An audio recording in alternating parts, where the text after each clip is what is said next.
Planets have a north.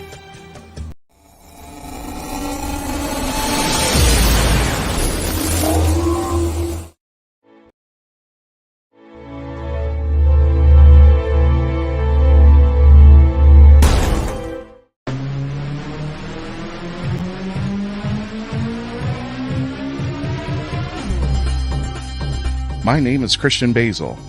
Years ago, I had an idea. I got myself a TARDIS.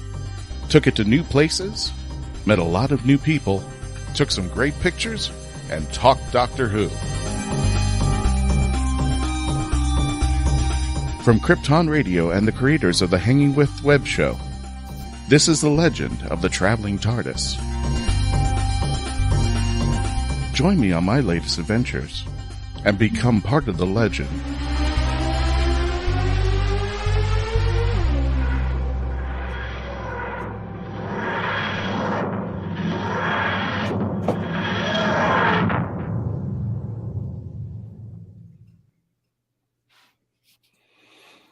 And no, ladies and gentlemen, you are not reading our thumbnail wrong. Today, we're going to be reviewing the first episode of Doctor Who of the reboot series in 2005, Rose.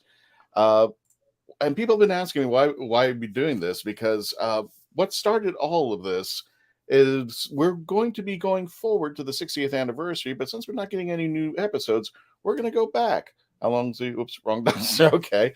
We're going to be going back and we're reviewing some of the stuff. Now, the reason why we are going back to what I'm now calling ClassicNu WHO is because I put a meme up on the Legend of the Traveling TARDIS. It was a picture of Love and Monsters. I don't have the meme with me, but it's a picture of Elton, and he's saying that line at the very end, you know, life is so much darker and dangerous and so much better, or something. I'm totally paraphrasing. Hey, Alicia, that people have been asking, hey, what did you guys think of Love and Monsters? And I said, well, we never reviewed it, so we've never gone back to it. And then people continued to ask. Now, they've been asking before about what we thought about, you know, everything before Jodie. But you got to remember, we started the Saturday before Jodie premiered. And we were actually in audio, only 30 minutes long. And the only way you could find us was on like Spotify or Spreaker or something like that. And then we grew up into iHeartRadio, and just couple of years back, we decided to go on. Ooh, I love that little chime. We decided to go on YouTube. That's okay, Dave. We decided to go on YouTube, but we've reviewed everything. And a couple times we did actually go back into some classic Who stuff, like we did, I think, the 30th anniversary of the TV movie. And we did that.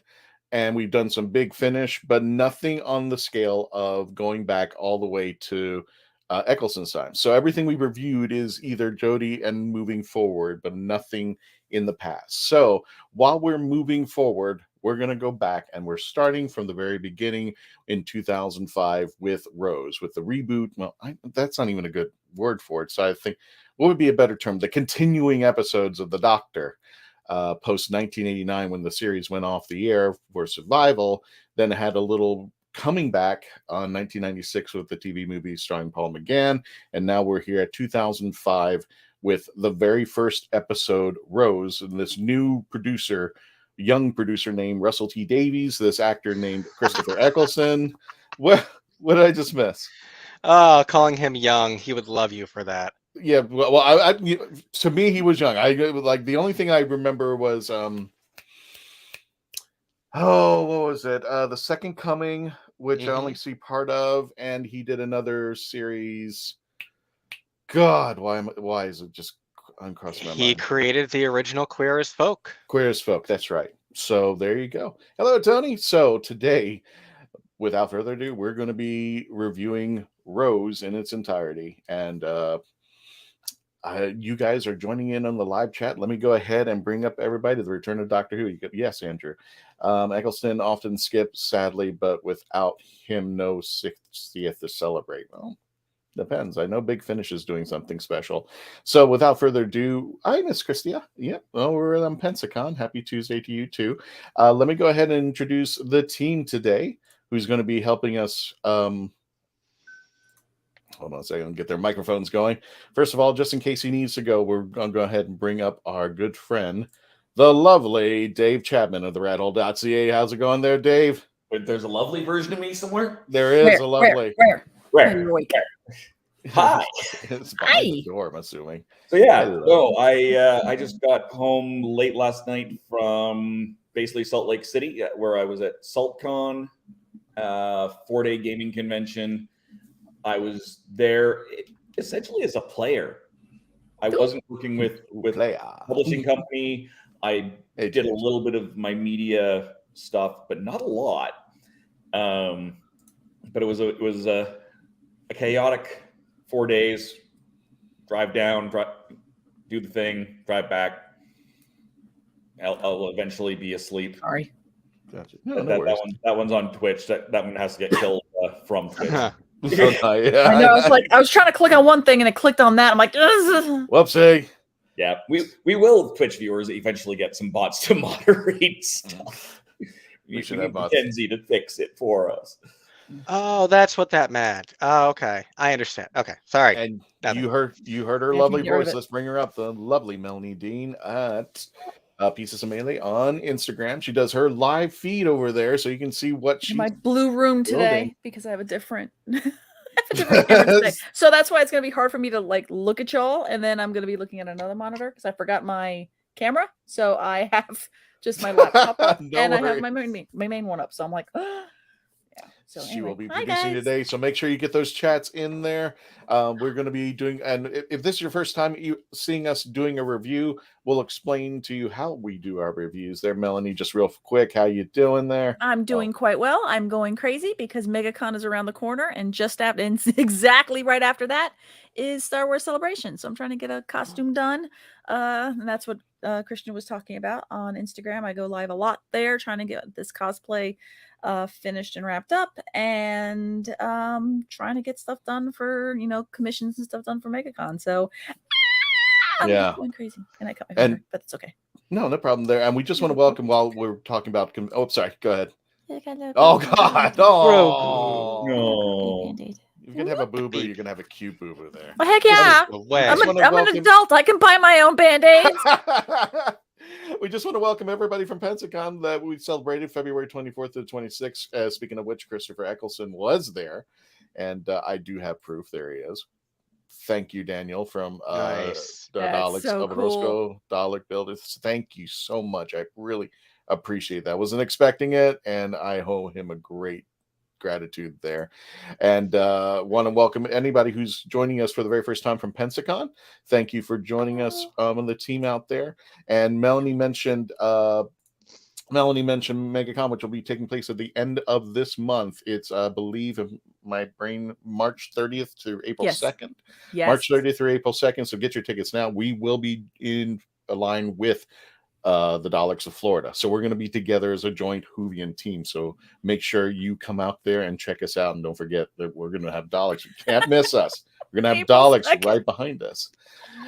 MegaCon goes to April 2nd, and then I'm going to be going to London April 2nd. Right. Crazy. Can we announce it, Melanie? What's going to happen next?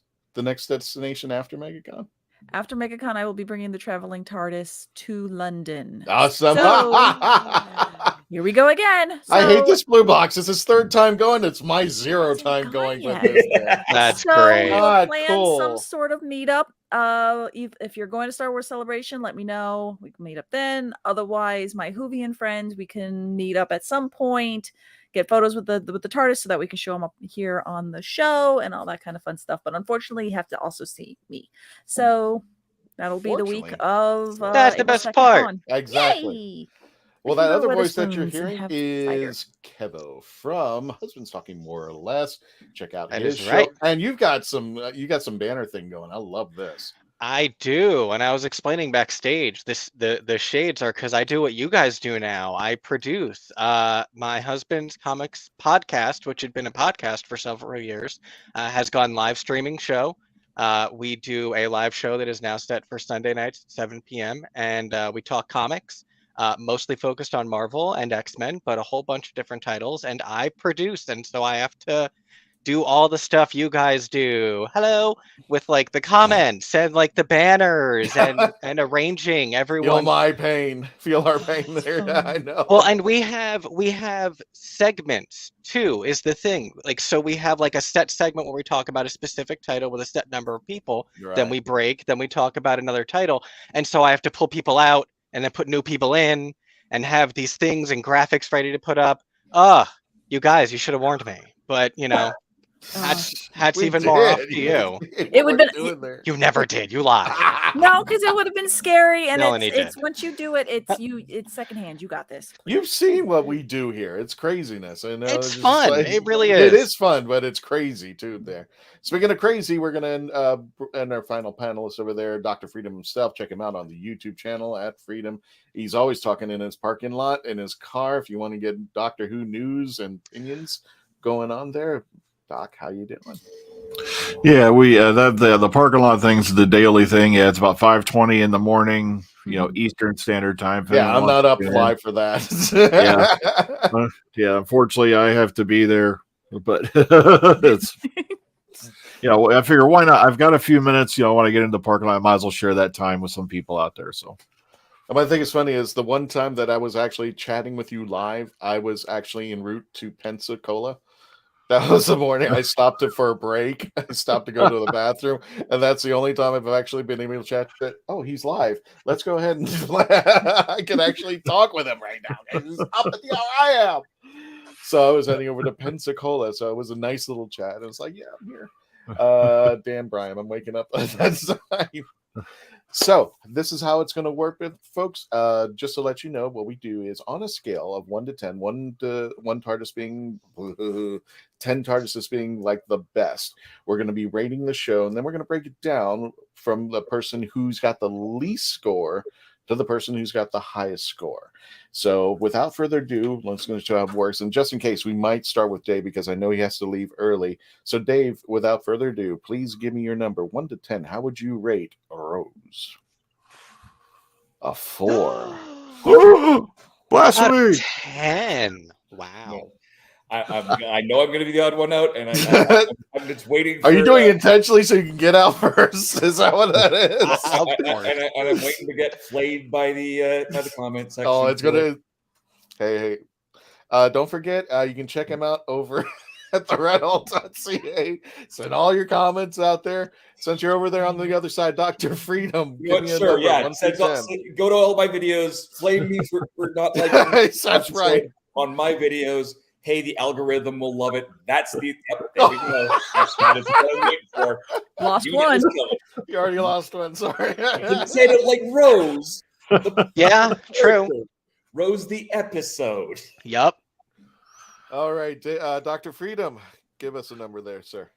I gave it a 10. Oh wow! Different because cast. it's good for what it is.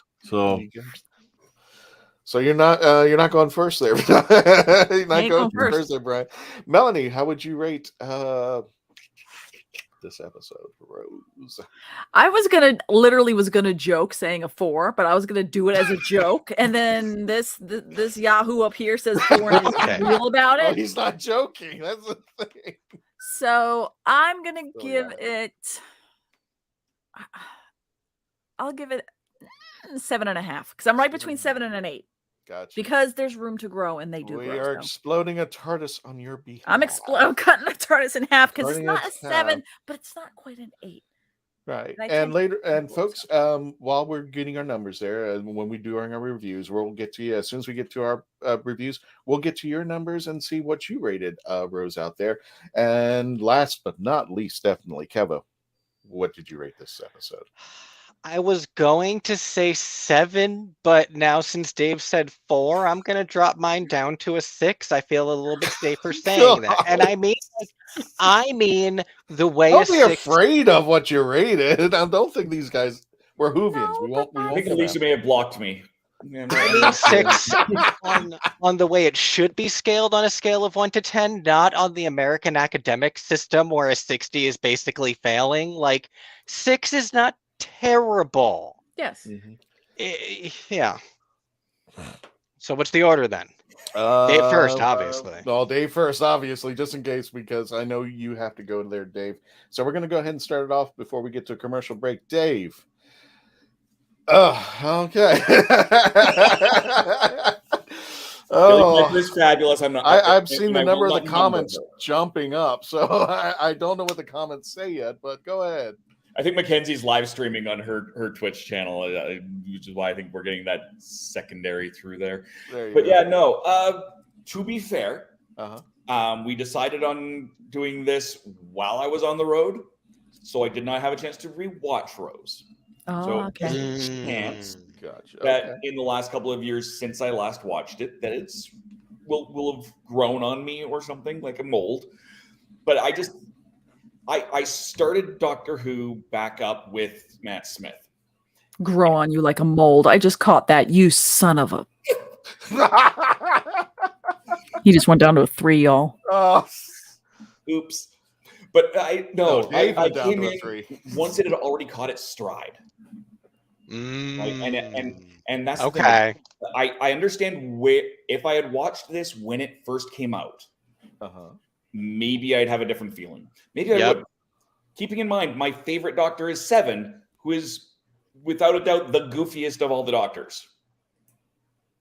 So he started off goofy. He got darker as well.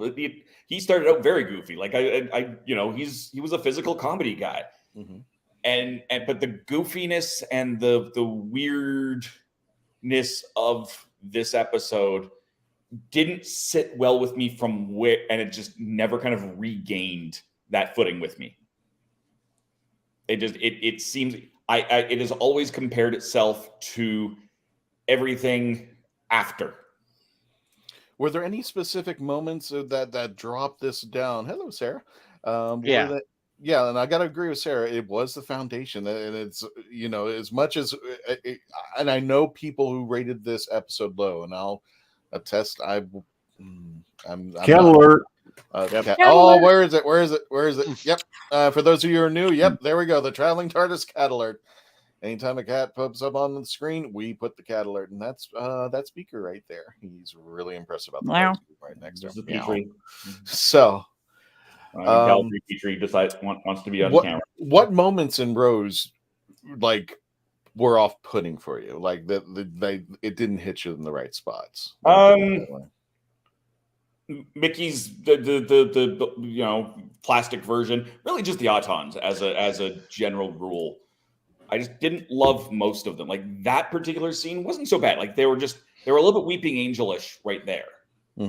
Right? Where it's like, okay, great, there's a mannequin. Now there's a mannequin moved.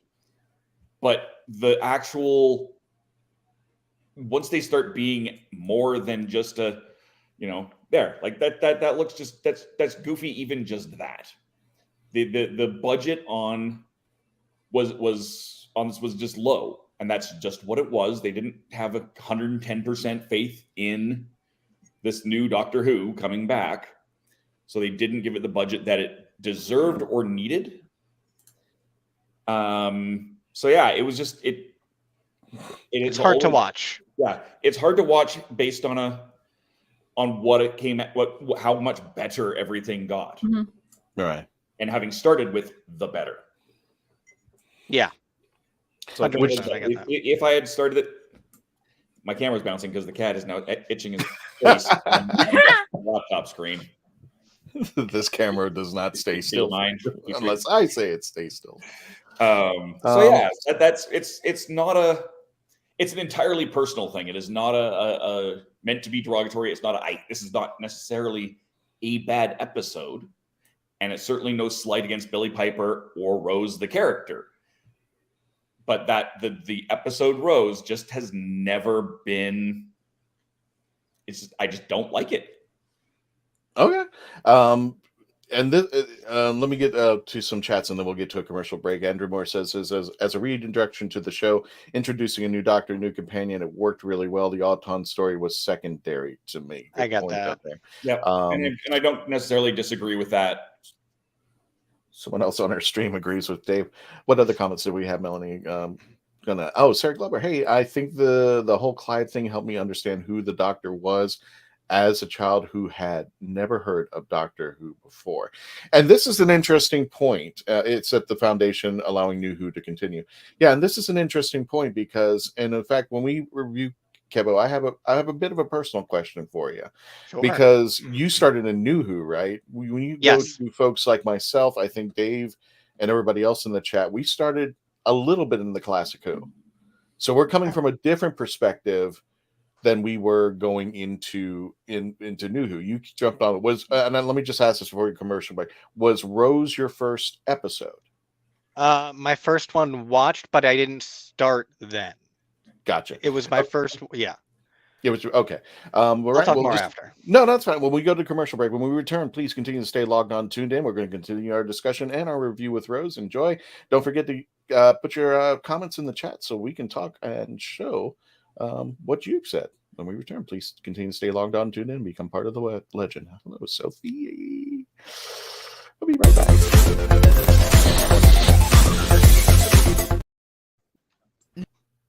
Me, the Doctor. I'm the Doctor. But not the one you were expecting. All right, sexy. It's time to go home. Doctor Who Velocity, streaming now.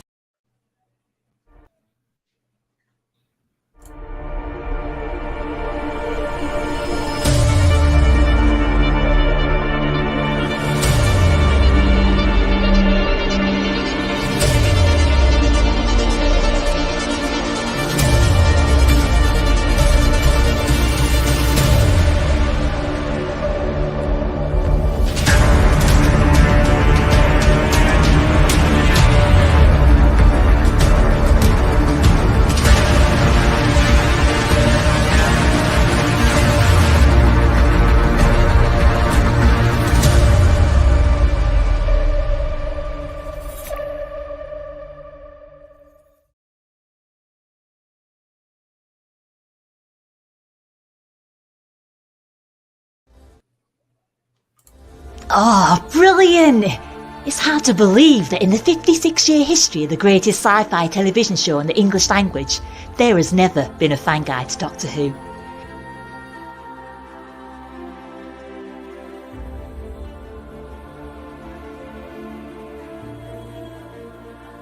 The official books might give you what they think you need to know, but only a guide written by a true fan will give you what you really want to know.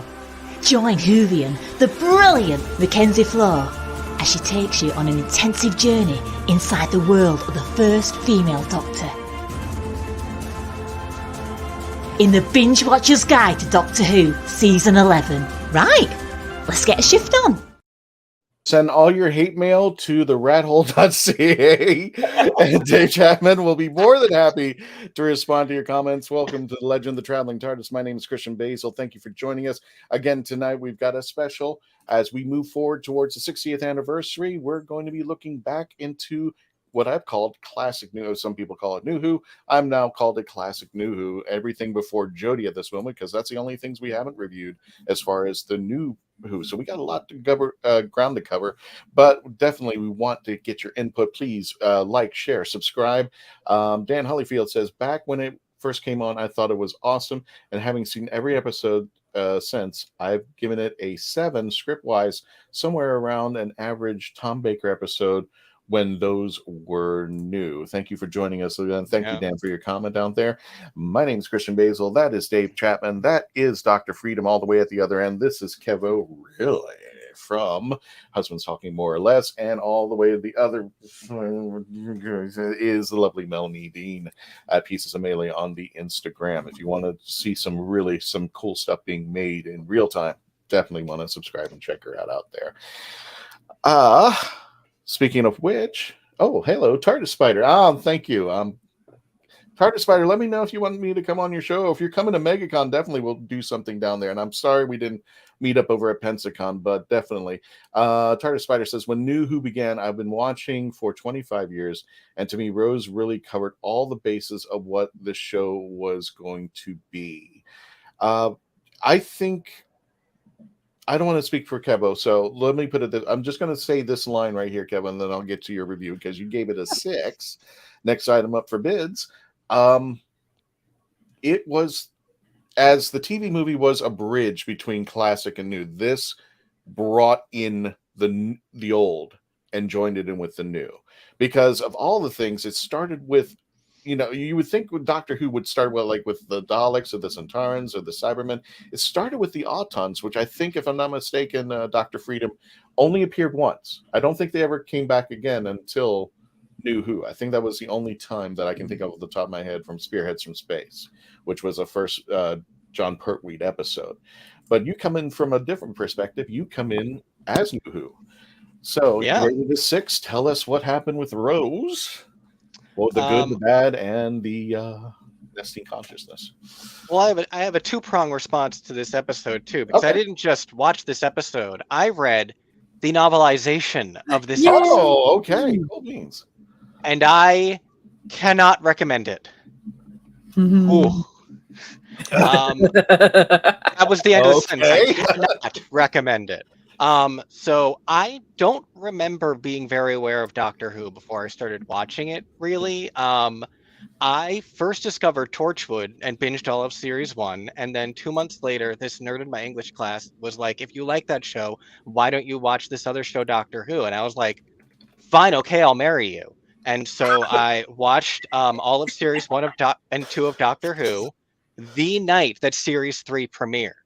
So I had 28 episodes, 26, 27, whatever it was, right away, and then went into series 3. So not only did I start with New Who, I didn't even start at the start of New Who, technically. Now I'm old school. Now I've been watching it for 16 years. But I do see where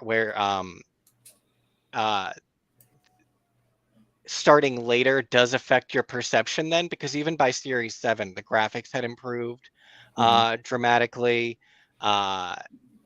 and the show was a lot more worn in. We had a doctor that was a little bit more familiar to audiences, so it was like I was a little bit more indoctrinated more easily. So I loved Rose for many years just for being from the batch. And there are those beautiful moments, the scene of them walking from the Powell estate and the turn of the earth, and cute little jokes, lots of planets heaven north. There's a lot of great stuff in it. I'm not saying there isn't, but I really do have to agree. A lot of the graphics look kind of dated. I don't think they look as bad as some people were complaining. I watched the episode just before doing this with our boyfriend, and I turned to him, I was like, this for 2005, this is not terrible. Even the Mickey thing for 2005, Once Upon a Time barely looked better in 2011, trust me. But a lot of things are kind of cheesy, awkward. A lot of the dialogue, I think if they'd had their feet a little bit more wet, they would have had things a little bit more naturally, a little more down pat. I'm not sure, though, because after reading the novelization, there's still so many huge flaws in that, too. And there's a lot of weird stuff. Like, I can't figure out the tone of this book and who it's for. There's times where I feel like I'm reading one of my old, Power Rangers episode novelizations. Like, this is for kids. And there's times where, there's a page and a half of backstory on Clive and how he met his wife. Who is this for? So it's just a very odd experience. There's interesting tidbits, things from Rose's backstory that have always been there since 2005. There's a lot of wink nudge, like she remembers the guy who told her she was going to have a really good year, but so far it hasn't been great. But it was weird. It's better on TV, trust me. I get the feeling. Did you understand from Rose now that you've seen future? I'm sure you've seen some classic stuff, right? Did you understand who the Doctor was at the time, and especially when he gives that speech? The turn of the earth and everything. Did you have an impression of who the Doctor was, and it was the impression that you would later on be satisfied with what you knew about classic Who? And what I would learn? Exactly. I'm trying to get it up. I wasn't going up. Yeah, no, I get it. Dude, does having a completely cold impression of Doctor Who with no idea of the history reconcile with everything that I've learned since about the Time Lords and Romana and the Master and everything? I will say this. Maybe that's why I am not as bothered by the Timeless Child. Because to me, the Doctor was just introduced as this wandering immortal. Mm-hmm. With no people, there was no concept of whether or not they were going to bring the Time Lords back. As we saw from the fact that Russell never did. He never really had a plan for that. He did that one and done and left them gone again. But he never really, after 60 episodes, had an intention of us seeing them again. So it might really have just only ever been the Doctor ever again. So for me, the Doctor has always been a stranger to those people. So I didn't know the Time Lords. I know them more, and I've said this in the past, I know them more as villains. Red bicycle for Christmas. Thank you, Ramon. Because for the last 18 years, they've been really more featured as villains than there has ever really been a Time Lord ally that we've seen. So, and that's another reason that I'm like, I don't really care. Good. And technically, they were all dead. You never saw Arc of Infinity or the Five Doctors or any of that. So I never saw Trial of a Time Lord to have it like. There was like a few months ago, we were talking and you guys brought up the Valyard. And I was like, I don't even know who that is. It's been 30 years. I don't know who the Valyard is. So, and that's a really interesting, it's really weird to think that all of Classic Who is pre-millennium. Like there has been no Classic Who in this century. That's just so weird. It's like somebody coming in through the sequel trilogy and never seeing Star Wars and not understanding, and then going back and watching Star Wars like, oh, what the heck? I did not know that there was a sequel, an original 3 trilogy, let alone a prequel trilogy. So coming into this timeline, I could see, and I wrote an article that for D-Red's Clownfish TV, which was an article called "I Love Matt Smith. He's my favorite third Doctor," and it was yeah, you remember that article? I remember that. I never hear that though, so that's so funny. No, I've never heard him refer to as the third Doctor. I've never heard that. I believe you though, because kids are wild. No, it was Gen Z. one time, but it was one time when the kid came up. He was dressed up like Matt Smith. And he told me he was the favorite third Doctor. And I just said, I grew up knowing only Tom Baker, thanks to PBS. I didn't know anything beforehand. Valyar Metacrisis. I didn't know anything beforehand. So to begrudge kids who are growing up not knowing that there was this great amount of history that has taken place that evolved to here, I don't understand why they're confused, because then I had PBS finally say, "Oh yeah, by the way, we're going to have the 5 Doctors episode." I'm like, 5? Not knowing my guy's 4. I'm just like, I always thought it was 1. He comes back in robot, he climbs up a tower, he falls down, he dies, he turns blonde, and it starts all over again. So it wasn't fair to me, but instead of in which some fans I don't really, some fans will go, and this isn't in every genre. They'll start, just kind of insulting fans that don't know any better or don't want to. And I said, when I go to panels and stuff like that, I want to make sure that everybody's on the same page. Everybody has the same understanding. I think Dr. Freedom, I told you, there was a young kid who hit me up the wall when I mentioned the CIA for Genesis of the Daleks. And he goes, the Doctor never worked for the CIA. And I said, Celestial Intervention Agency. It was called the CIA. He thought I was talking about the CIA. But instead of, bashing this kid, I said, here's the link to Wikipedia. Here's more information. But yes, he was working for the CIA, and they were a big part. They were kind of like the Captain Jack's of the Time Lords. The Time Lords didn't want to interfere, so they sent in the CIA to take care of business, and that's when they hired the Doctor.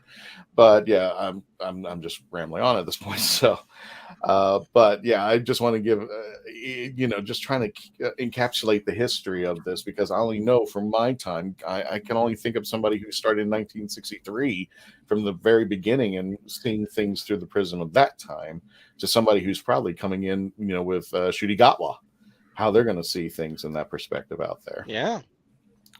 So, without further ado, the lovely Melanie, the lovely Melanie Dean is up. I was looking at the ratings, that's why.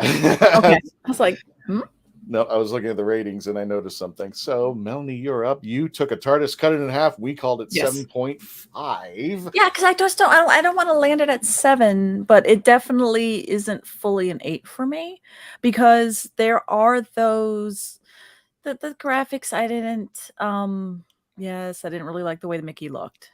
I didn't like, but I get that they were trying to go plasticky, and it is CGI does not age very well. No. That's why practical is amazing, because if it's looks like how it looks, it's not going to look better. It just that's the beauty of why Jurassic Park still looks amazing. Because they built a damn dinosaur. But there was some parts that I did like that I'm not gonna rate it as low as Dave. Because I do agree with one of the comments before, and it was going to show you it is what's on the tin. The cheek. I loved how Eccleston came in, honestly, and he already knew who's Doctor. His characterization didn't really change. He knew that he was all over the place. How he was funny, he was slapsticky, he could be serious, he could be that. I mean, I don't think. Yes, we only got one season. But I don't think that, for me, I don't ever think to myself, oh, how is 9 ever going to evolve or change? To me, he knew his character. He wasn't going to do anything different. No. Rose, we can see as an actress, Billie Piper now. Holy crap, the growth that she's just. Oh my! I saw Yerma, so I was like, wow, this she's a phenomenal actress. But you can see this was her first time out of the gate, and because of that, I think Russell wrote somebody, as Mark had said before, I know the slang word is chav. And that's, it's quite nice seeing the stereotypical chav as Rose meeting the Doctor, as it's a nice dynamic for the show, since my neighbor in Essex and London was a chav growing up. So we're talking about a girl who was poor.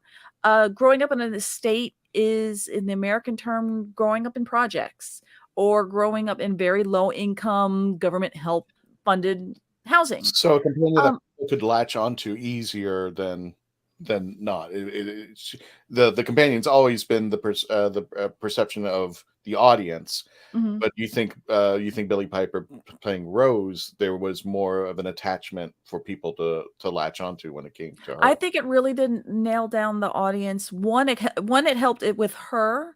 Mm-hmm. Maybe being a little green, helps with the character and maybe how she portrays things. It's probably a lot easier for her to apples to apples something. Maybe, I don't know. I'm just completely just guessing on that. But as the companion, definitely somebody that is got to be green with the rest of the audience. So we're just going to kind of go along with it. And I love the fact that she isn't this, and like most people in the audience who's watching this, believe it or not, if you stop it from a comment, if you ignore comment sections, they're not all rocket scientists. They're not all master's degree wielding people who know everything. So it was kind of nice having just somebody who was just a normal girl. I love the fact that she didn't have a future. She didn't have a college degree. She didn't have like her AA, what we would call like an AABA. She didn't go to college. She was supposed to get up, graduate, get a job, get married, spit some babies out, and that's it. That was her life. That's what Jackie essentially kind of told her. The whole thing on beans on toast and waking up and that all kind of thing. So this episode really showed what she, this whole world that she could have and all that kind of fun stuff. So that's why I really do love Rose. It did have its the graphics, and maybe sometimes some of the slapsticky stuff went a little far, it's Doctor Who. I kind of I can go back and watch Eccleston fighting a fake hand, like a fake arm, like you would do in a, elementary or middle school play. And he did it well. So I thought, there was that kind of fun. That was that kind of slapsticky fun. But then there was that hard hitting stuff of, to Andrew Morris, how he brings up that the speech of I can feel it the turn of the earth. The ground beneath our feet is spinning 1,000 miles an hour, and the entire planet is hurtling around the sun at 67,000 miles an hour, and I can feel it. So you have all this range of the Doctor, and you had it all in one episode. And like I said, it is what it was on the tin. We're bringing back Doctor Who, and come along for the ride. So we were all Rose. Oh, and the campiness, I think that was just because I think that's another thing that Russell T was pulling into from old Who, from classic Who, which was that it was very over the top, over campy. Because remember, at this time, what's that? Not as armless as it seems. Yeah, we got a lot of puns in there. What was it? So that's never going to work. She's gay and he's an alien, or he's gay. Oh, even I just thought the cheekiness of Jackie, like, there's a man in my bedroom. Anything could happen. He's like, nope. There's a bit. Too many soap operas, lady. I gotta go. There's a bit at the end of that scene with the arm where they break the coffee table, and the way that it ends up is Rose sort of ends up on top of the Doctor, and Jackie comes out into the living room. She's like, "You tart!" Was not expecting that, for sure. No. Well, I think it shows, especially now that all three of them, being Mickey, Rose, and Jackie, would eventually get into the TARDIS at some point or another, that it laid the foundation, not only for Doctor Who as we know it from 2005, but it laid the foundation of how they were going to be as companions going into the TARDIS. They had their own dynamics that they brought and had different perspectives. Even when, what was it? Jackie Tyler ends up with 10 in the TARDIS. He doesn't even realize he just kidnapped Jackie and goes, if I end up on Mars, I'm gonna kill you. Exactly. Dave, you saw the area in London where I grew up, and what did you think of the area? How would you compare to Canada? You can't compare London to really anything in North America, quite frankly. It is its own thing. It is much older. It feels much older. I'm in my dressing gown. Yeah, that's fine. It's not there is nothing like London in Canada or in the US that I've seen. So I do love it there, and I'm sure Melanie will love her trip there and gorge herself on many candies. It's my fourth trip. Yes, her fourth trip. There you go. So she will gorge herself on for the fourth time on many candies. Your fourth trip to London is the TARDIS's little trip. Third time. I've yet to go into this place. Ready for insulin shots? Nice. Let's do it. You got it there. When we're going to go to final commercial break. When we return, we're going to bring in Brian. He rated it a 10. Woo. He went to full gusto. Jackie. Yeah. Oh God. Now I can't unsee. When we return, please continue to stay logged on, tuned in, and become part of the legend. We'll be right back.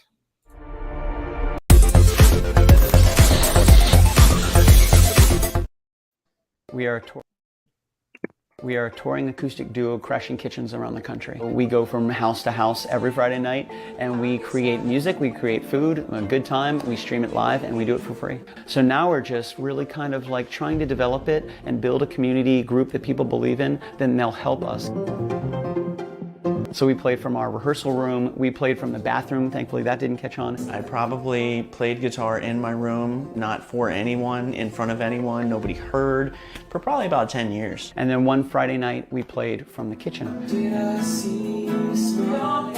It's the main place people want to be. It's where the food is, it's where the drink is, it's where the best lighting is. You can go to any party and I guarantee you, the kitchen is going to be popping.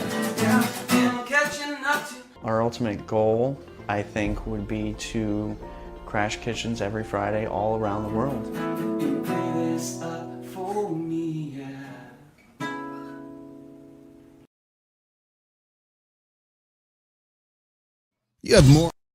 You have more options than ever before when choosing a film, a television or internet series, a book to curl up with, or even a radio show or podcast. Get to know the people who are creating for you. The Hangin' With Web Show, hosted by award-winning author and journalist G.W. Pomacher, is the internet's fastest-growing web talk show series. The Hangin' With Web Show features professional, yet casual, in-depth interviews with creative arts and entertainment pros. Meet the people behind a digital revolution in creating more quality content than ever before in the history of media. Find the Hangin' With Web Show on YouTube, Facebook, or Twitter, or simply go to www.hanginwithshow.com. That's www.hanginwithshow.com.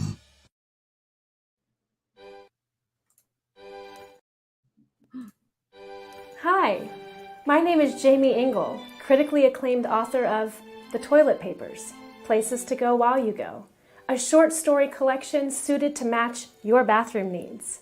Only have to go a little? No problem. I've got stories under 1,000 words for you. Far from poopin'? I've got you covered, with stories over 5,000 words to keep you occupied, while your latrine stays occupied. And that's not all. The Toilet Papers is endorsed by the fine folks from Squatty Potty, the stool for better stools. But don't take my word for it. See what Dookie the Squatty Potty unicorn has to say on YouTube. You won't be disappointed. Well, I've got to go, but you can grab your copy of The Toilet Papers on Amazon in ebook or print, or get an autographed copy from me at therightangle.com. And don't worry, I promise I'll wash my hands first. The Toilet Papers. You might just stay in the bathroom longer than you need to. Oh, sorry, I meant to take that down. There's a reason why I left Jamie's commercial as the last commercial, because we want to congratulate Jamie. I want to show you something that she sent me. This is her movie trailer. She wrote a movie and it's been produced. So that is a trailer, and she wrote on her personal page. Get it, girl. Yep, she wrote. She's in tears. This is the trailer to her movie, Just Jake. So we'll probably get more information as it comes our way, but we want to congratulate Jamie Ingle for making a movie. Good God, really. Yep. So congratulations, Jamie. We can't wait to see it, and I'm sure you'll be on later on to talk about that. So speaking of which, welcome back to the Legend of the Traveling TARDIS. My name is Christian Basil. This is the lovely Kevo Risse. This is the lovely Melanie Dean. That is the lovely Brian from Dr. Freedom over on the YouTube channel. Make sure you are subscribing to all of our channels. Enjoy your journey through time and space. Love your friends. Love your family. Good night, all. TARDIS Spider, have a good one out there. We are reviewing the first episode of the 2005 reboot, rebranding, whatever you want to call it. Revival. Thank you. Rose, reason why people have been asking us to review ClassicNu WHO, meaning that or New Who, whatever you want to call it, the episodes that were before Jodie Whittaker. If you're just joining us, we haven't reviewed much of anything before Jodie. So as we move along to the 60th anniversary, we'll be reviewing ClassicNu WHO, maybe even some classics. And as we get to the 60th, we're going to be reviewing the 5, the 3, and the 2 Doctors, as well as the 50th anniversary leading up to the 60th. I hope the unicorn is in this. That would be amazing. That would be amazing. Somewhere in the background. Right, on a toilet seat. So that's a lovely segue to Dr. Freedom himself. Brian, you gave Rose a 10. No, there's a method to my madness. Exactly. So we got it down there. 10. There is a method to my madness as to why I gave it a 10. I believe you. I totally believe The reason I gave it a 10, it's not the greatest story in the world. Yeah, the CGI is a bit dated, but you have to keep in mind, RTD is coming into this. The original series ran from 63 to 89. That's 26 years. Now you got the 96 movie, and then you've got this. You now have to introduce new people to this character, and you have to reintroduce those who knew the character from before, and you've got 1 hour to do it. And I thought he did a brilliant job by making the Auton story, a nice vehicle to carry, this particular story where we're going to learn about the basics we need to know. The Doctor, basically, what's behind this guy. We learn about the TARDIS, and of course, we're also introduced to a new companion, Rose, who is one of the common people. Earlier I heard, I heard Melanie going on about the estate, and I kept hearing "In the Ghetto" by Elvis Presley. I don't know why, but so basically that's why I did it, because it did it brilliantly. A lot of us were hoping it would be Paul McGann, but they decided they wanted to go with someone completely new, and they picked up Chris Eccleston, who I had seen in a few movies here and there before I saw the new Doctor Who, things like 28 Days Later, or he was also Norfolk in Elizabeth, which is still one of my favorite movies. And now he's taking on this character who, at this point is 900 years old. And like I said, you had this 1 hour brief window to do all this in. And I think it did a good job of doing that. And even though it is all over the place, as I said before, that's because you're not just wanting the old guys to come in. You want new people to come in and experience this character. And I think that's why it goes all over the place. It seems like it's a bit of a kids episode, but I think that's because they're, widening the age range a bit. They want to bring more of an audience in. And I think it did the job brilliantly, just laying the foundation and setting it up for what would come later. So, yeah, it's not the most brilliant story in the world, but, you got to say mission accomplished. It did what it was supposed to do. Gotcha. Well, I've got nothing to say about that. No, because he just wrapped it up perfectly in a bow. So No, that's it. It's fine. It is what it is. So, I think series one had a little bit of a struggle finding that balance, which Yeah. is where we got the Slovene, where like 1 minute it's people are murdered, and the next minute it's fat farting aliens, and that was like that one more for me is the apex of like you can't decide if this is dramatic or if it's a kid's show. And like over the years, they've smoothed out the edges where like they can do funny slapstick at the same time as being dramatic a lot better. But at first, that was a tough sell. It was an PM show on Saturday night, which over there, that's still a night that means something. It used to mean something here, not anymore. But that like is a big slot asking adults to watch at that time. And so he really was trying to pull both sides. And it was tough, but we're still here talking about it. So he clearly accomplished it. You see, I always imagine, can you name any other actor who can pull off a line like, "Would you mind not farting while I'm trying to save the world?" Deadpan. It's funny, but you're like, oh, he's serious. Yeah. Well, I mean, in the Doctor's world, this is, we could safely say that this is, for a better term, normal to him. This is, for us humans who have never experienced the universe, we haven't seen farting aliens. Where I've mentioned that the Doctor could look on the ground, see a piece of goo, everybody walks by it, but the Doctor's looking at it and says, "Oh my God, that's a beautiful thing there." We just so many can't life see forms. So the life forms that we haven't. So farting yeah, aliens, see, why not? spoiler alert: when we get to the farting aliens, it's not going to be a high ranking for me.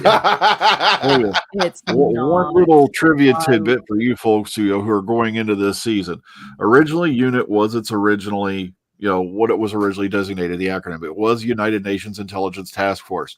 But after this season, believe it or not, they got a letter from the UN saying that they didn't want to be associated with a paramilitary force, so they had to change it to the United Intelligence, whatever it is now. It's the Unified Intelligence. Unified Intelligence. Yeah. We, with all this distance, frequently forget how wild things were that close to 9/11 still, but Russell was forced to remove references to the Auton explosion of Henrix as a terrorist attack. He was told to remove any references to terrorism and he put them back in the book because he could by that point. But when I read that trivia, I was like, yeah, that does make sense because we were still all so Yeah. terrifying. Oh yeah, I mean really. And so there's still things that of course my brain's going ugh right now, but I know there's other instances where it's something where in entertainment that they'll depict for fantasy terms and fiction terms, something that they might film a year or two before, and then maybe it actually happens, whether it's some type of explosion, some type of attack, and the setting and everything happens to be almost mirrored. And you're like, how did you have the people who are really clutching their pearls going, oh, how could they film this? And I'm like, wait a minute, this is a trope that's done before. We did it years ago. We didn't know some psycho was going to go do this now, and now because of a release date, it's got bad timing. So yeah, that's one thing with Rose. I didn't even, I forgot that, what else was happening during that time frame. Did they ever explain what happened to Henrik's? Or they just said there was an explosion? No. The Henrik's is the store from this. No. I meant, did they ever explain in the storyline why it was like a gas leak? In the episode, it's really flimsy, and that's another thing the book really does. Is Russell was clearly trying to like put in things that he couldn't get to make sense in the episode. He's like, it's infested, I gotta blow it up, which years later Russell is thinking to himself, obviously, that's not really a good reason for him to blow up this entire department store. Instead, there's a nest of Nestine there, and you see some Nestine in this version. So but yeah, it's very flimsy. He's just like, there's a signal coming from this building, so I'm gonna blow it up. Now, if you're now I was going to say, Christian, if you're talking more about how people in the storyline that are kind of just off in the world going, how do they just keep moving along? I know that I think it was Russell that wrote it. I'm not sure if it was him or Moffat did the perfect fix of maybe it was Russell. When the aliens come, or with the big star, and it might have been like the Rachnos, I'm not sure, but basically the Doctor at some point says to a companion, okay, how is the world going to forget this? I think it might have been Donna, and the Doctor basically says, you humans, you'll figure out some reason to go throw yourselves in denial of something. And I remember going, oh my Lord, he's right. That's accurate. I can't remember who wrote it, but it was somebody they will just no, that never happened. Well, he said it best in Boomtown. He was like, when you just see a blue box slapped in the middle of the street, what do? People just walk by and not even think about it. So yeah, that is I get it. That's why we forget, or we get back, or it's like, why, at this point, why have we known the Daleks at this point? They've been all over the planet and in different time zones and everywhere. So why don't we know Daleks now? I think you guys better not watch Red Dwarf. I do. That's my favorite. I love Red Dwarf. I do. Yeah, that's my favorite. That's my second favorite sci-fi show. Spooky the Lone Gunman X-Files spinoff. Check it out. Okay. Spinoff is terrible. Sorry, and I was so up for that. Sorry, there's my other rating for a show.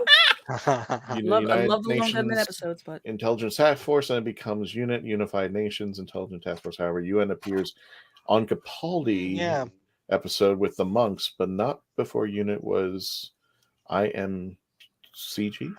I think that was the countermeasures group he's referring to. Oh, okay. I didn't even see that. I know there was a story. There was like a spin-off story or something called Countermeasures, and I think that is that Sergeant Benton, Mark. I think that it stars. Countermeasures, I think, was introduced in Remembrance of the Daleks, the 25th anniversary. Oh, that's right. And they went on to have their own audiobook series on Big Finish. The two guys and the gals, the two girls and the guy, and the soldier leader. Yeah, I remember that. I remember it. I don't remember that. Well, ladies and gentlemen, would you like my rating? Well, we're going to end the audio version of this portion. If you want to continue on, and for those of you who are watching, please continue to watch on our YouTube channel, our Facebook page. Captain Gilmore, yes, Group Captain Gilmore out there. We are going to be going for our friends on the audio. Thank you for listening to us. If you want to listen to us on our audio, I'm going to pop this up right here. iHeartRadio, sci-fi.radio. You can download the app for free. Odyssey, Spotify, Spreaker, Podbean, Player FM, wherever you listen to your favorite podcasts. Also, make sure you're going to our Facebook page, facebook.com, the Traveling TARDIS 100 WHOvians left. and we will be at 67,000.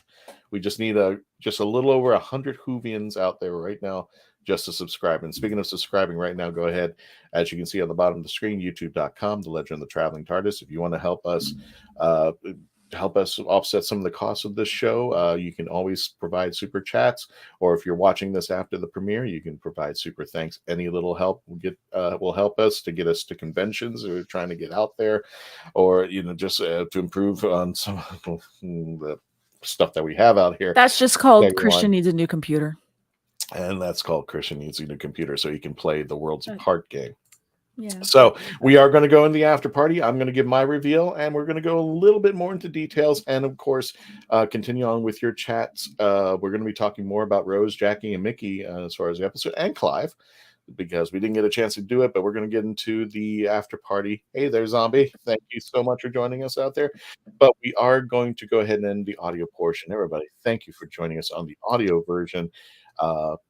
Take care and be safe, and always become part of the legend. Everybody who's watching on YouTube and everywhere else, please stand by. We'll be right back.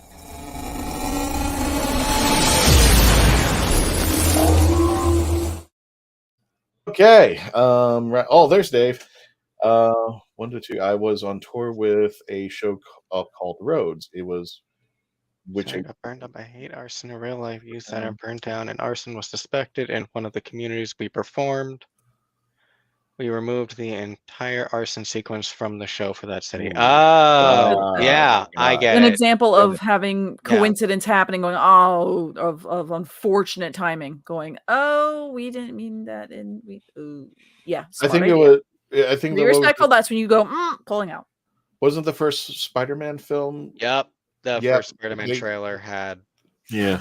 The web between the Twin Towers with the helicopter getting caught in it. And that was actually some of the promo posters had the Twin Towers, and then they had to take those down. So because probably they thought nothing's ever gonna happen. Oh. So my rating. What's your rating for Rose, Christian? I'll probably get Daved on this. It wasn't so bad, but not the highest one either. Had you asked me this question on day one in 2005 when this premiered, I would have put it 10 within seconds.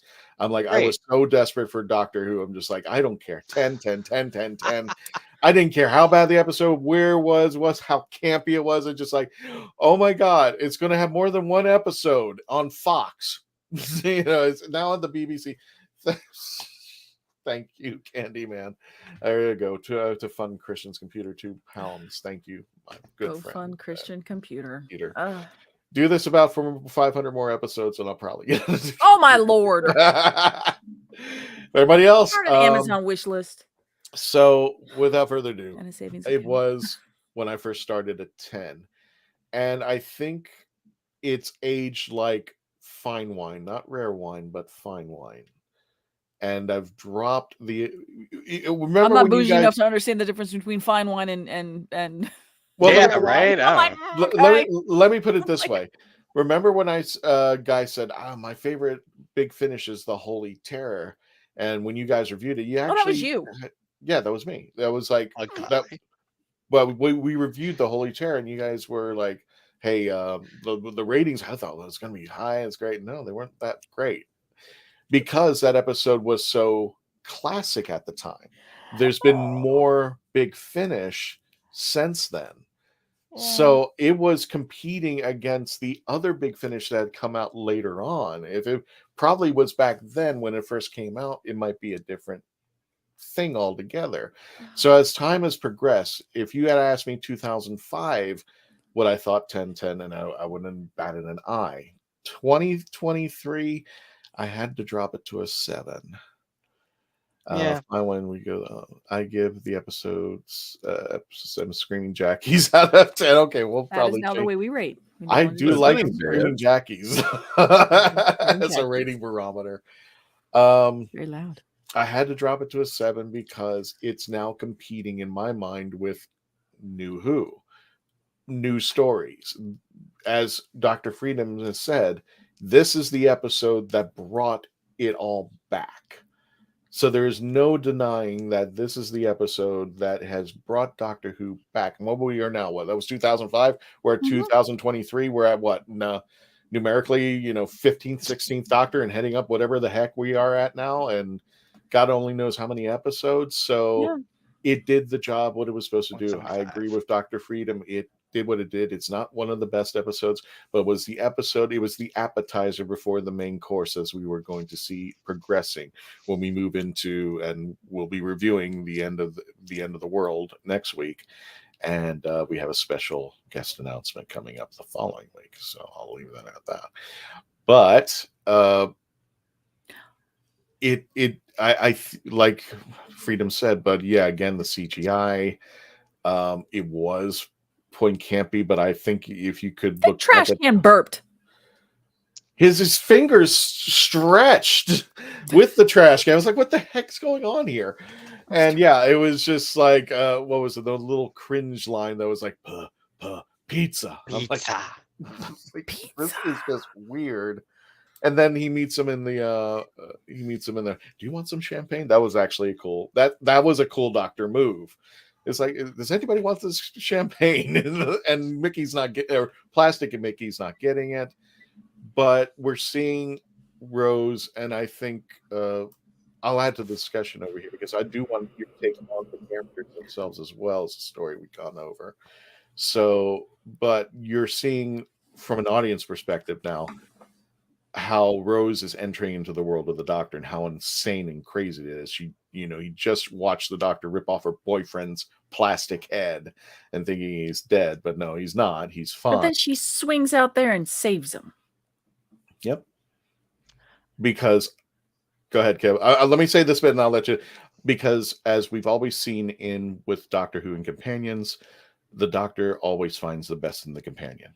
There's always a reason, as the 11th Doctor has stated, I always pick my friends wisely.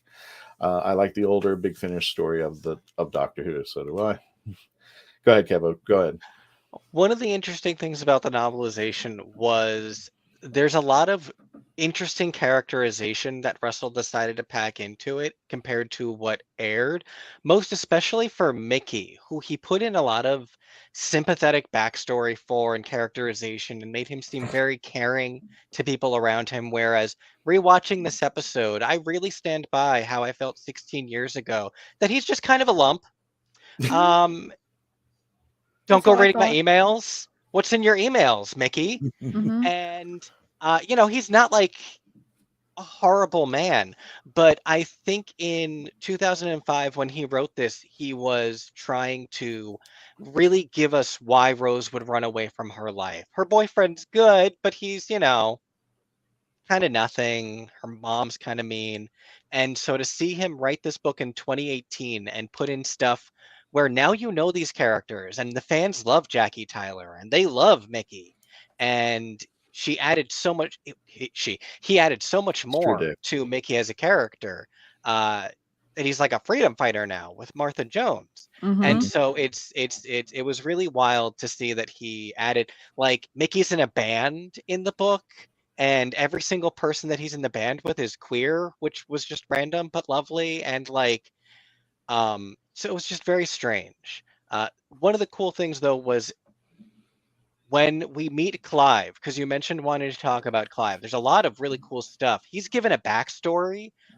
His dad died in what is some Dalek story from like Classic is like a backstory that Russell put for the character, that his dad died in some classic Dalek story. It's crazy. But he shows Rose other pictures of other Doctors, including future ones we haven't met yet. Right. So that was really cool to see too. It was more than just the bald black woman. There's a kid in a wheelchair apparently who's hanging out with K9. So it's really interesting to see that, especially now that he's coming back. Is he going to take anything from this and put it in his new show? Talking about Rose and I'm assuming the Royal Air Force. There is no rank of captain in the Royal Air Force. Thus, Jack Harkness rank slides is only squad leader, not group captain. The costume designer had to change to group captain. Oh, okay. There was an extra take on it. Is Disney planning to do spin-offs of Doctor Who? I know Russell is planning on doing spin-offs, but not Disney. Disney is a distributor. Yeah, As okay, far just as to clear that up, Yeah. Disney owns the streaming rights. They do not have creative control. They Mhm. are allowed to make suggestions, but they do not have they have no creative control over Doctor Who. So, but yeah, as you said, RTD is doing spinoffs. He's already announced this. That's confirmed. We just don't know what they are yet. Yep.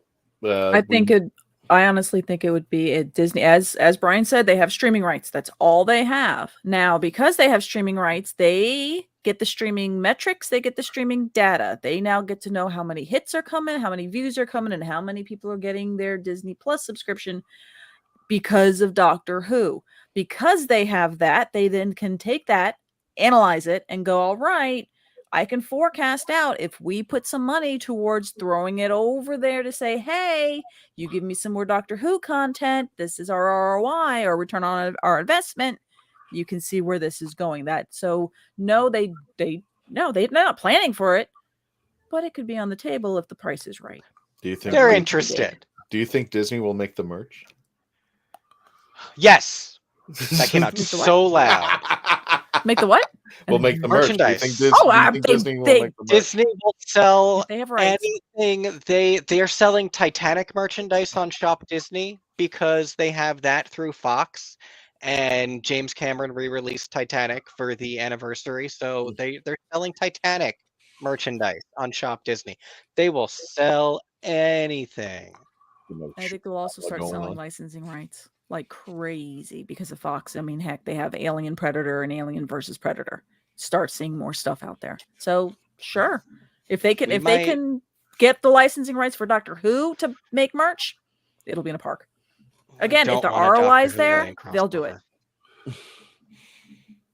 I'm gonna be weirded out when I see Mickey Mouse with a sonic screwdriver and pinstripe suit walking around. Trust me, I'm still having nightmares about the Duck Lex and Duck Ross. Oh, I'm like, I don't know where that.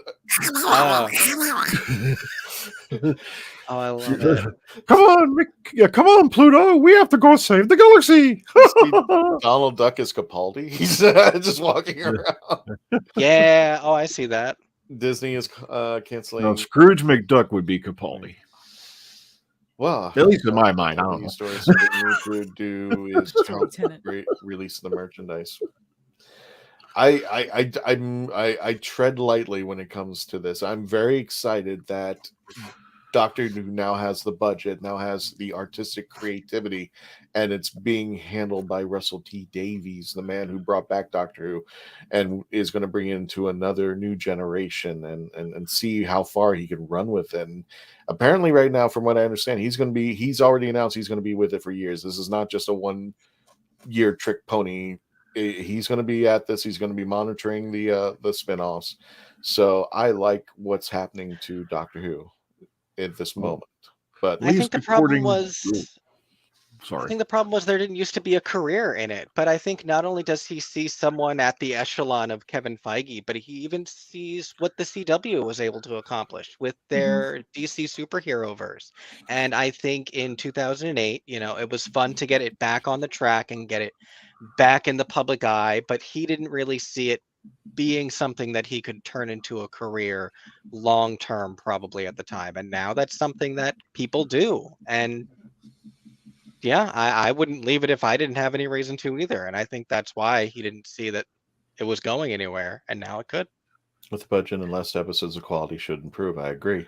And I think I would hope so. But my biggest flaw with the last few seasons and Doctors has always been writing. Yeah. So I'm hoping just with an RTD that helps. Yeah. Sorry. No, okay. Yeah, I think the main reason why they went to 8 episodes, because with the talk of the spinoffs and all that, well, one of the big things with RTD was the fact that he burnt out. He was doing 13 episodes of Doctor Who plus a Christmas special, plus you had Torchwood and Sarah Jane Adventures towards the end. They were running all those concurrently. Yeah. And I think that's why he stepped away from it. It's because you're trying to do all this at once, and then sooner or later something fries in the brain pan and you've had enough. And I think that's one of the main reasons why they dropped it to 8 episodes and all that, because they knew kind of in advance they're going to be doing spinoffs and all that. That way, they can more equally divide their time amongst whatever projects, other projects are going to do. And also, it'll help prevent, doing the burnout thing again. because, I can't imagine how this guy kept his sanity. It's like, But I I gotta do do have 14 to. episodes for this, 14 episodes for that, 14. I do have to say though, I hope, and Russell, I know you're listening, so please hear me when I say this. It's because I love you and I'm concerned. Wait. We got to do this proper. Do There it. you go, Kevo. Thank you. Do it. You're talking to Russell. You and I am married to a type A man who runs our show, and so he has to do everything, and I get it. I'm married to a type A gay man, so I understand where you're coming from, but please let other people help you more. Yes. You don't need to Yes. rewrite everyone's episodes, because I think that's also a thing that people don't realize about like Chibnall's era. Chibnall was letting people do their jobs in a way that Russell T Davies is a lot more micromanaging, in a way that I love because it creates such great art. But I also love you, Russell, and I want you to take care of yourself, and I want you to take days off and enjoy the sun, and not drown yourself in cigarettes writing these scripts the way that I know you do. And so I say it with love. You are my hero, and I just want you to rely on other people to help you Wait. more. Just stop right there for just a second. I want to try to see if I can get this right. Hang on one second. Keep talking right now. I just want to I'm do gonna this. keep talking. I'm talking right now about how much Russell. Oh yeah, you're giving me music. Music. Dramatic. Russell, this is focus in on me. This is my emotional appeal to you as one of your gay sons. Please, we just want you to take care of yourself. Thank you. Okay. The good news is, though, thanks to the Bad Wolf thing, he's got Julie Gardner back with Yes, him. Like well, I said, I think this woman, like I said, if she's told me tomorrow she's going to blow up the moon, I think she could do it. I'm not kidding. She is just, between her and Russell the first time around, they were pulling off miracles left and right, keeping this thing running on time the way they did. And I think with her helping out, he's definitely got all the help he needs. So I think I'm hoping, and it's hard because this is like over here and this is the fault that Dave and Melanie jump on me about. It's just it's a catch-22. You want to give more responsibility to folks who want to take it on and help you make the show going, but then there's that little side of you that just go like, I need to make sure. But that's why you have to vet out the people that you want, but you do have to trust. That's no matter what field you're in, that is a testament to a good manager. That is a good testament to a good director. And that C level is to put the people underneath you in the right spots, but you gotta trust them. I mean, if you want to, that's why a lot of people want to call him the next Feige. Feige hasn't directed any of these Marvel movies. Yeah, he doesn't write Feige stuff. hasn't been writing them. But he trusts the people. He gives and all that stuff. suggestions, right? But he's not. Yeah, no, exactly. And the same thing now with the Star Wars, with the Mandalorian and whatnot. Everyone wants to love Favreau and Filoni, and with good reason. But they also trust their directors, and they trust their lead, the story. That yet their writers. There's certain things where they're like, look, this is where we're going. Here's the plot. If it's an important piece, they're taking the helm. But otherwise, they're like, okay, here you go. And they're trusting them, and look what's happening. But they're also not just going, willy-nilly. Because with Chibnall, I love the episodes that he didn't write. So he did, bless his soul, did trust people, and they took it and ran with it. There's talent out there. I just hope maybe RTD does the same thing so he does not get burnt out. I would say, like, if you were going to take anything from the Chibnall area, I think, Maxine Alterton, who wrote the Village of the Angels and the Frankenstein episode. Mm-hmm. She wrote both of those. Take her. So I mean, there was one. Everybody's worried about this and that, but I think Russell's just going to do what every other showrunner does: come in there, make your own mark. Don't worry about anything else before. And that's been the history of Doctor going back to to the beginning. Every showrunner brings his own game in, and I don't even think he's going to address anything that happened before. He's just going to keep the story moving forward.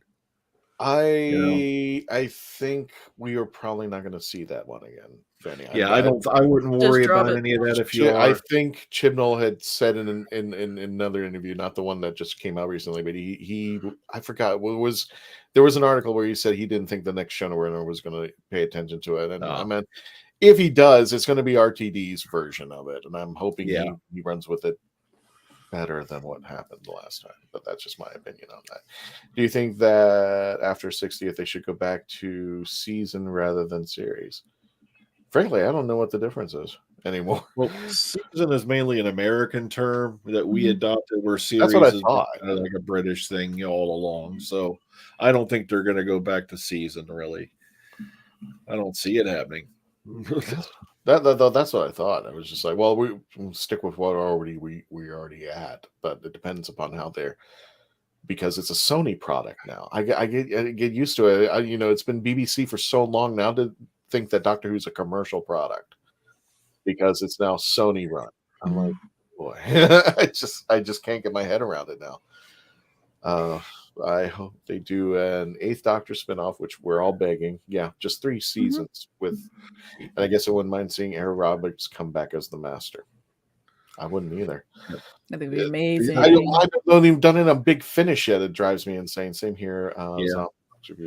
Well, the idea was tossed around back after Night of the Doctor came out because people were, thousands upon thousands of petitions hit saying they wanted to see more of Paul McGann. But the problem is the official ruling from the BBC and all that back then is having more than one Doctor Who show on screen might confuse the viewing audience. But that's what they were saying back then. But like I said, I'm not hopeful, but you never know. With the new budget, anything's possible. And Marvel's proving that people can wrap their brains around a multiverse. Yep, Spider-Man Into the Spider-Verse was the first one to say, look, people can understand multiverses. And now Marvel grabbed that one. Okay, let's try it. And I know people who started with Torchwood and gatewayed into Doctor Who. I actually know people who started with Sarah Jane Adventures and gatewayed back into Doctor Who because they all wanted to know, what was this mothership about? I think Kevo, I actually think I met one person who was a fan of Torchwood and knew nothing about Doctor Who. Nothing. I'm like, it never even recurred to you somewhere along the way about the Doctor that he's mentioned a few times. I know Captain Jack has mentioned it. I was just a general practitioner. It's fine. Never heard of. That just always blows my mind. I don't understand. And I need to understand where never heard of it. I mean, you've never heard those two words ever uttered together, or you just didn't know about this TV show called Doctor Who and just never explored it. But yeah, I've known one person at least whose Torchwood was their gateway in. Well, if I remember right, Jack never refers to the Doctor as the Doctor. He keeps saying that only a certain doctor could help him. And so that kind of left it vague. So maybe, someone just didn't catch on to the fact that they're referring to the Doctor, so that might be why. It's just Wikipedia has existed as long as this revived franchise has. So I'm just always like, you never read about this show that you love so much? Like all these people who are thrown with the new season of Mandalorian because events that happened in Book of Boba Fett. And I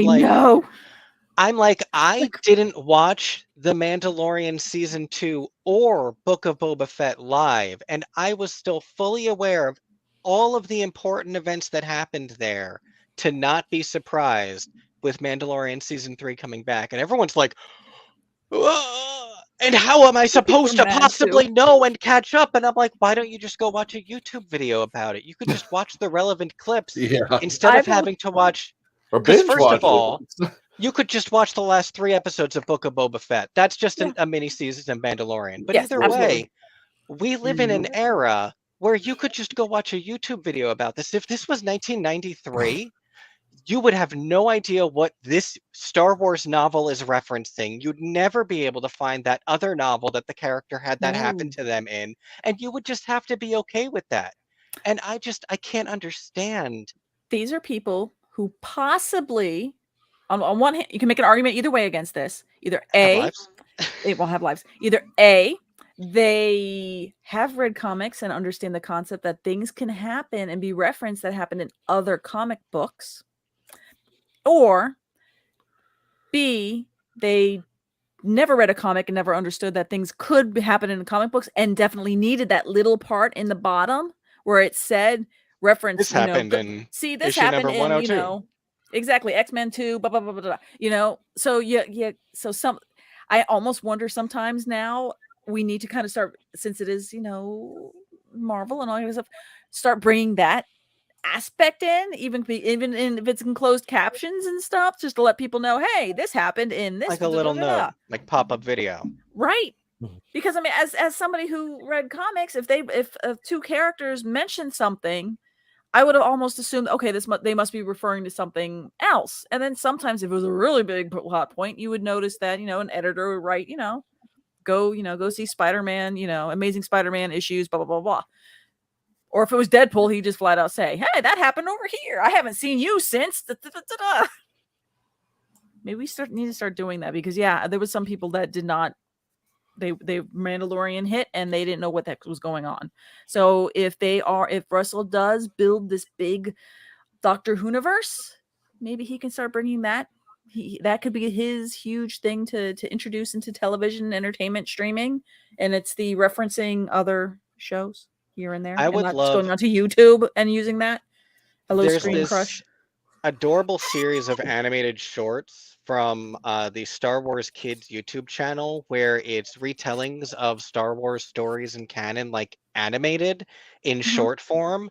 I'd love stuff like that for Doctor Who, to tell like classic stories, just condensed, to give an idea of what that was like. And then you're not worrying about the old graphics or anything like that. It's brand new style. It all looks the same. I think that would be really cute for Doctor Who, especially. In my opinion, it's easier to binge watch Mandalorian and the Book of Boba Fett than it is to binge watch Doctor Who since 1963 all the way up to present Even day. 2005, 175 episodes we're at. Right. And it's Crazy. just it's just, and the monster keeps growing and it's beautiful. We love it down there. Speaking of beautiful, let me go ahead and bring back what we're going to talk about as we wrap up our show. MegaCon. season is where they do 3-4 stories, but 4. Oh, sorry. No, you're fine. Episodes. I'd give certain opinions just to meet John Cleese once. Is a story, but has, well, you can just drive down here if you can make it down there. Yeah. You can go to fanexpohq.com, MegaCon Orlando. You can look it up on Google search. But if anything happens, that man is holding my TARDIS. I'm going to get that man with my TARDIS some way or another. We're going to be at MegaCon. It's over at the Orange County Convention Center. It's going to be taking place from Thursday until Sunday. Keep an eye out for the celebrities because they're in on certain dates, like James McAvoy. He's only on Saturday.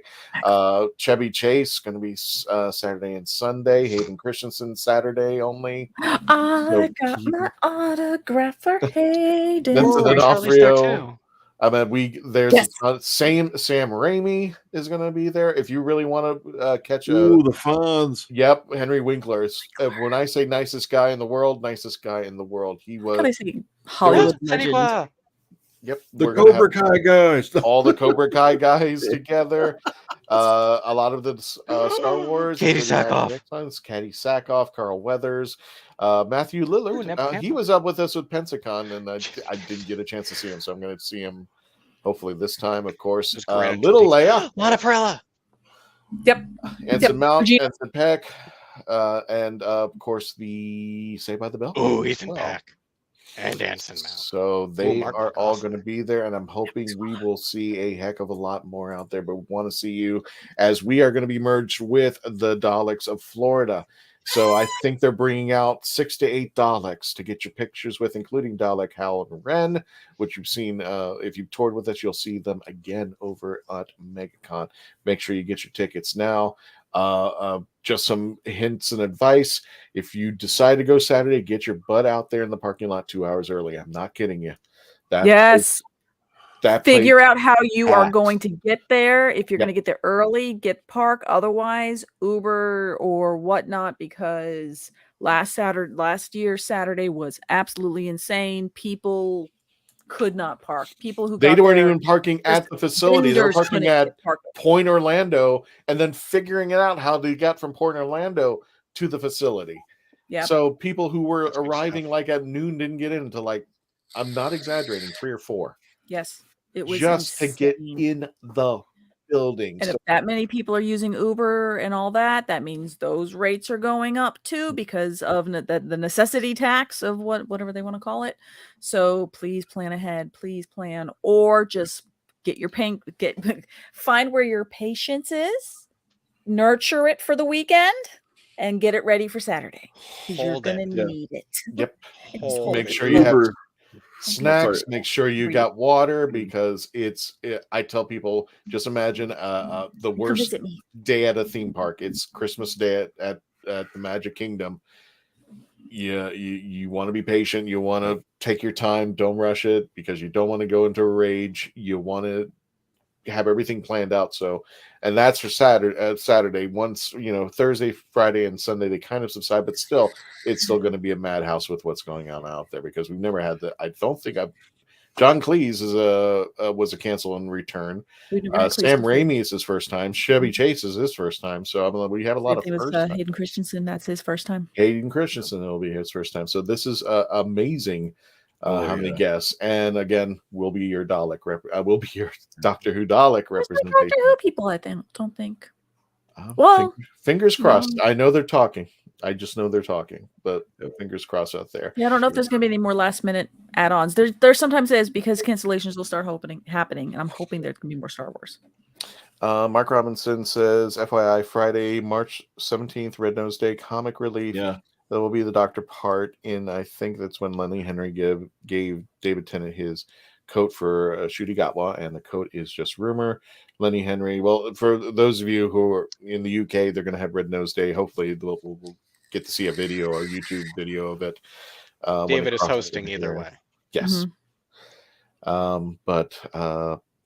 Yeah, catch him out. We'll keep an eye on that, and we'll get much more news when we find out what's going on with Red Nose Day. But it's a great charity. They've done it every year in the UK, and if you just happen to be out there and you can give, go for it and help out. St. Patrick's Day. I was just about to say that. Is it now? Okay. Patrick's Day, 17th. Yeah. Okay. Oh gosh, and Begora. Wear some green. Wear some green when you're doing and that. your rose nose.